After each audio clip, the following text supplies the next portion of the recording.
people's response to this lonely boy with autism will restore your faith in humanity. Last week, while attending a parents' night at his son Christopher's school, Dad Bob Cornelius spotted a card the kids had been asked to fill out, completing various statements. Next to the line "My favorite food is," Christopher had written pizza. Next to the line "My favorite sport is," Christopher had written soccer. And next to the line "Some of my friends are," Christopher had written no one. Simply heartbreaking. Which is why Bob decided to post a picture of the assignment on Facebook, along with a powerful letter about the effects of being excluded. For those of you who don't know, my youngest son, Christopher, is on the autistic spectrum, he began. Never have 5 letters cut so deep, and they weren't even directed at me. It was just an overly simplistic statement that spoke volumes. He then went on to explain that Christopher had just turned 11, and yet has never had a single friend in his life.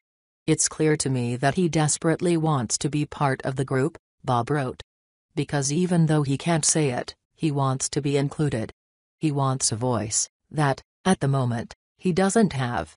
And he needs help to find his voice.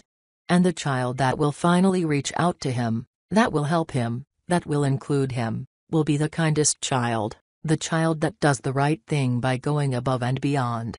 And that child will be Christopher's first true friend." Want the latest parenting news? Sign up for our Parents Daily newsletter. Not surprisingly, Bob's heartfelt words struck a chord, and his post has now been shared more than 50,000 times. And while the brave dad wrote on Facebook that he is not so naive that I think this post is going to change the world, by sharing his son's story he has started to do just that.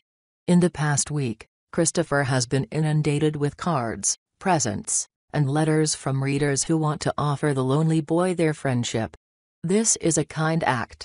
This is a selfless act, motivated, primarily by empathy, I would imagine, Bob wrote in a recent update. And that is what the message is about. An amazing response to a heartbreaking post from an incredible man who has helped make a difference not only in Christopher's life, but in the lives of many others. Kind of restores our faith in humanity, doesn't it?